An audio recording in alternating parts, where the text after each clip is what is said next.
Orang-orang benar akan bercahaya seperti matahari dalam kerajaan Bapa.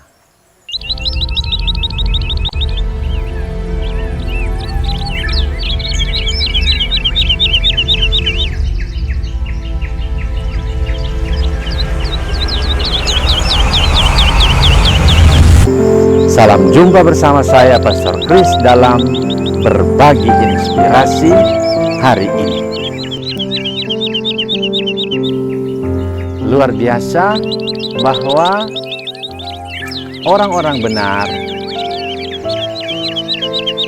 diperkenankan untuk berbagi cahaya, berbagi sukacita, berbagi kegembiraan kepada dunia, kepada sesama di sekitar, dalam perjuangan mereka, dalam kesetiaan mereka. Dan sabda Tuhan Yesus hari ini dikatakan orang-orang benar dalam perjuangannya, dalam kesetiaannya, dalam kebenarannya akan bersinar seperti matahari. Nah, kalau kita bisa ambil contoh dalam perjuangan, dalam situasi sekarang ini, kita bisa lihat beberapa orang yang menjadi cahaya di tengah-tengah pandemi COVID, di tengah-tengah kesulitan hidup, di tengah-tengah perjuangan yang ada. Contoh pertama adalah para perawat, para relawan, para dokter yang di tengah-tengah pandemi COVID-19 ini tetap mau rela, apapun resikonya, membantu sesama. Luar biasa, semangat mereka menjadi terang di tengah dunia ini. Secara istimewa kita ingat Dr. Li Wenliang dari Wuhan, Cina, dalam usianya yang 34 tahun, masih muda. Tapi apa yang jadi? Dia mendeteksi sejak Desember 2019 ada virus yang aneh. Dia laporkan kepada pemerintah. Tapi apa yang terjadi? Teman-temannya mencemooh dia. Pemerintah mengancam dia. Dia tidak mundur, tetap merawat siang malam pasien-pasien yang sudah dicurigai ada virus aneh. Sampai akhirnya dia meninggal dunia pada 7 Februari 2020 usia 34 tahun. Juga di bagian lain, yaitu daerah Hunan, Cina, ada seorang dokter juga, Song Ying-ji, yang setelah siang malam selama 10 hari merawat pasien COVID-19, akhirnya dia meninggal dunia pada 4 Februari 27 tahun. Masih sangat muda. Tapi pengorbanan mereka, semangat mereka luar biasa besar, sehingga mereka bukan korban konyol dari COVID, tapi lebih tepat mereka adalah orang-orang yang memilih mengorbankan diri, menyelamatkan sesama di tengah-tengah pandemi COVID-19. Dengan cara ini mereka bagaikan terang yang bersinar seperti matahari di tengah-tengah dunia, sehingga ketika COVID-19 selesai, mereka para dokter ini terinspirasi dari dua dokter yang luar biasa ini, dihormati sebagai pahlawan di Cina. Ada lagi dari Italia, seorang Pastor Joseph Berardelli, ya, yang menjadi pastor sehari-hari sebagai pastor paroki di daerah Bergamo, Italia. Tapi kemudian dia kena virus corona ini. Dan dalam penderitaannya susah bernafas, dia masih tertolong karena dapat alat pernafasan respirator. Tapi ketika dia lihat seorang anak muda yang menderita yang sama, yang terengah-engah tapi tidak ada lagi alat pernafasan, alat bantu pernafasan, maka apa yang terjadi? Pastor Joseph Berardelli ini lepaskan dia punya alat dan dia berikan kepada si anak muda ini engkau lebih membutuhkan ini, saya sudah tua, engkau masih boleh buat banyak. Maka dengan begitu, dia kasih anak muda itu sekarang hidup. Pastor ini sendiri, Pastor Yosef akhirnya meninggal dalam usia 72 tahun, dalam usia imamat 47 tahun. Dia meninggal pada 15 Maret 2020. Ini cahaya yang luar biasa di tengah-tengah kelam kabut pandemi COVID-19. Mereka bagaikan pahlawan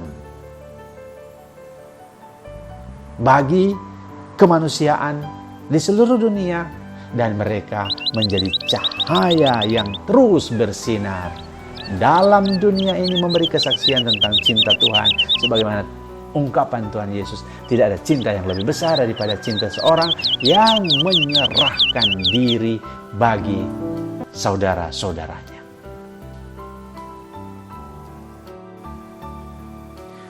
Contoh yang kedua adalah persembahan anak-anak muda untuk kerajaan Allah. Mereka tergerak hati untuk meninggalkan orang tua, meninggalkan keramaian dan hiruk pikuk kemudaan mereka. Untuk apa?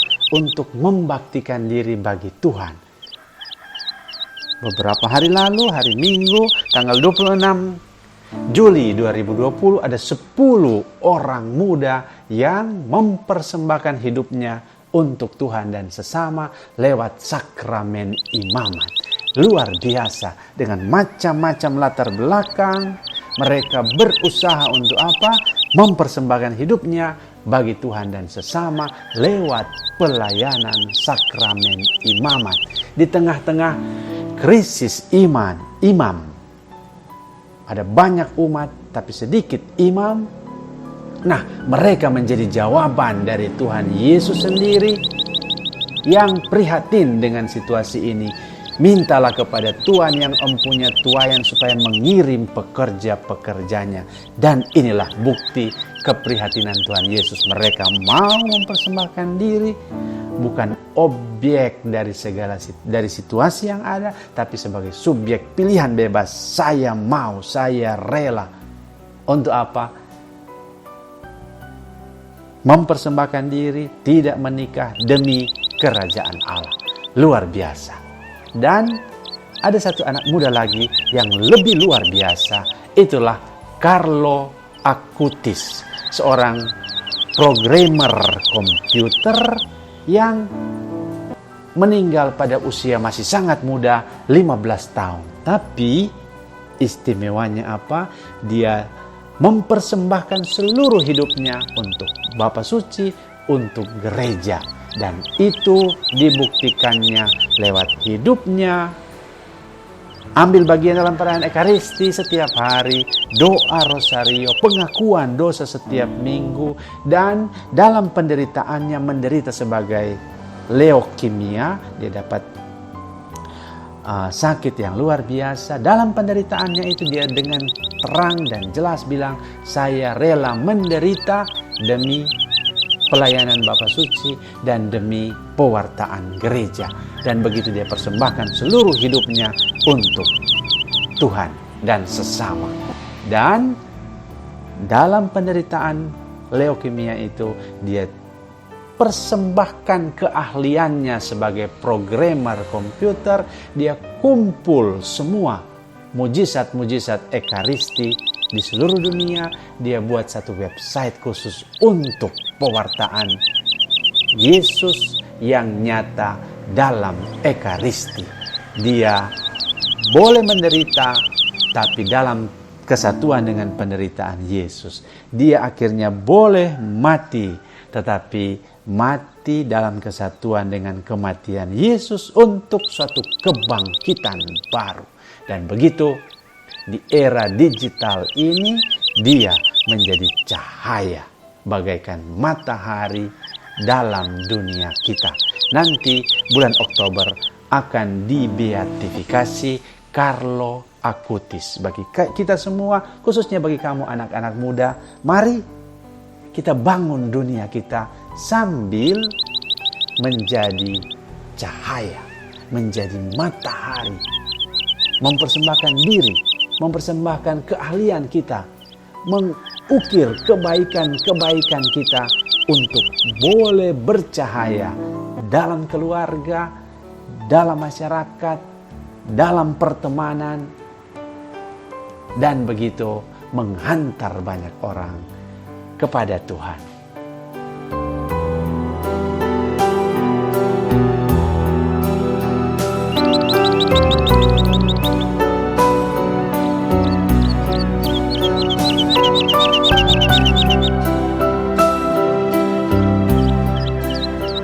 Bagaimana dengan kita?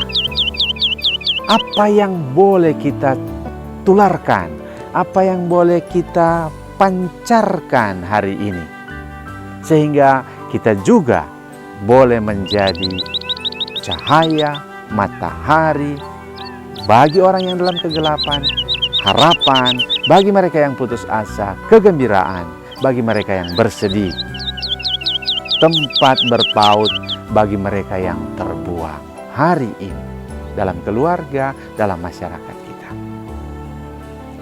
Kita mohon semoga Tuhan Yesus menguatkan kita untuk bercahaya hari ini, menjadi sumber harapan, sumber sukacita bagi sesama di sekitar.